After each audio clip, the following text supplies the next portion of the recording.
Hey guys, what's up? So today we are going to learn something which is very relevant to us. तो हम लोग सीखेंगे आज कैसे हम लोग आसान तरीके से शिव तांडव स्तोत्रम पढ़ना सीख सकते हैं।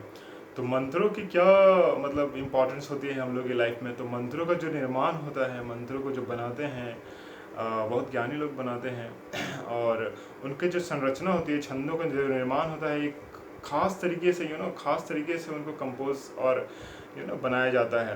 अब बनाने में इतना उसमें साइंटिफिक मीन्स तरीके से उसको बनाया जाता है कि उसको पढ़ने से एक खास तरह का एनर्जी और सुनने से इवन भी एक वाइब्रेशन जनरेट होता है। जहाँ पे उन्हें पढ़ा जा रहा है, सुना जा रहा है, तो एक खास वाइब्रेशन होता है।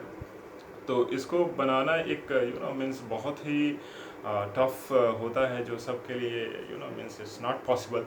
तो हम लोग सीखेंगे शिव तांडव स्तोत्रम, जिसमें महादेव की महिमा का गुणगान किया गया है और बताया गया है उनके बारे में। तो हम लोग एक सिंपल तरीके से सीखेंगे, नोटबुक में जैसे मैंने बताया था वैसे ही सीखेंगे। तो अभी मैं मोड स्विच करता हूँ और आप मेरे साथ बने रहें, आइए सीखते हैं। तो गाइज़ यहाँ पे मैंने अपना नोट पैड ओपन कर लिया है। यहाँ पे देखो मैंने अपना ये मंत्र लिख के रखा है। तो मंत्रों को आप तरीके से याद कर सकते हो, तरीका बहुत सारा है। जैसे आप सुन के भी याद कर सकते हो या फिर खुद अपनी भाषा में लिख के भी याद कर सकते हो। ईजीएस्ट वे होता है कि आप अपनी भाषा में लिख लो और उसे फिर पढ़ना ईजी हो जाता है। तो छंद मंत्रों का निर्माण बड़े बड़े शब्दों से होता है, छंदों से होता है। तो छंद को पढ़ना फर्स्ट टाइम में बिगिनिंग में थोड़ा डिफिकल्ट होता है। तो इसलिए हम लोग क्या करते हैं ना कि छंद जब पढ़ते हैं तो शब्द जो है सूक्ष्म हो जाते हैं। तो जैसे यहाँ पे लिखने में देखो, आप जटा टवी गलत जला एक साथ लिखने में आता है। कभी अब आप देखोगे तो अभी हम लोग जब पढ़ते हैं तो पढ़ते हैं कैसे, जटा टवी गलत जला। ठीक है, अगर हम लोग माइक्रो लेवल में जाए तो 4 पार्ट्स में डिवाइड कर देते हैं। तो हम लोग अगर उसी तरीके से लिख भी लेना तो it will be get very easy to remember those things.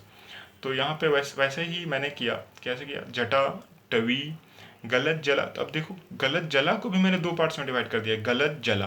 अब आसानी से पढ़ सकते हो, जटा टवी गलत जला। उसी तरह आगे भी, प्रवाह पावित स्थले। फिर आगे भी गलेव लंबे, इसको भी अलग कर दिया, गलेव लंबे लंबे ताम भुजंग तुंग मालिका। डमट डमट डमट डमा निनाद वद्द मरवयम चकार चंड तांडव तनु तुना शिवा शिवम। तो उसी तरह से आप देखो, ये मरवयम को भी मैंने यहाँ पे दिखाया है ऊपर में कि इसको भी आप कैसे कर सकते हो। तो सारे जो आधर हैं, हलंत हैं, मतलब पूर्ण कहीं चंद्र बिंदु है, तो उसको भी आप आगे सिंपलेस्ट वे में पूरा लिख लो और हलंत लगा दो, ताकि पूरा लिखने के बाद पढ़ना इजीएस्ट हो जाता है। लिखने में थोड़ा अशुद्धि हो तो इम्पॉर्टेंट नहीं है, पढ़ने में लयात्मक तरीके से पढ़ना है, तभी वो वाइब्रेशन जनरेट होता है। तो वो वाइब्रेशन जनरेट करना इंपॉर्टेंट है। जब आप लयात्मक तरीके से पढ़ना सीख गए तो बाद में एक करेक्ट तरीके से लिख लो और फिर उसको प्रैक्टिस आप कर सकते हो। अभी अभी क्या है, जब आप पढ़ रहे हो तो थोड़ा मीनिंग को भी समझना चाहिए। मीनिंग अलग अलग लोग अलग अलग थोड़ी मीनिंग बताते हैं, थोड़ा वेरीज कर जाते हैं, लेकिन इंपॉर्टेंट ये है कि आप फाइनल उसका एसेंस निकालें। तो कैसा है, जटा टवी गलत जला प्रवाह पावित स्थले गले व लंबे लंबिताम भुजंग तुंग मालिका। मतलब महादेव जिनकी जटाओं से पवित्र जल का प्रवाह होता है, जो उनके कंठ को पवित्र करता है, और उनके गले में सर्प की माला है जो उन्हें सुशोभित करती है, और उनके डमरू से एक डमट डमट की आवाज़ निकलती है जो चारों ओर एक अद्भुत ध्वनि का निर्माण करती है।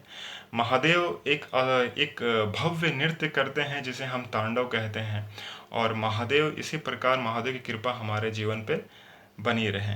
तो ऐसा है, आगे भी इसी तरह से मैंने लिख के रखा है। आप चाहें तो आप भी ऐसा लिख के रख सकते हो और सिंपलेस्ट तरीके से आगे भी आप उसको याद कर सकते हो। अगर आप चाहें तो मुझे आप बता देना, मैं आपको शेयर कर दूंगा और इस तरह से आप सिंपल तरीके से आप भी याद कर सकते हो। तो ज़रूर आप पढ़ें, मंत्रों का एक अलग ही मीन्स बेनिफिट्स होता है। और बताएं कैसा लगा। Thank you very much.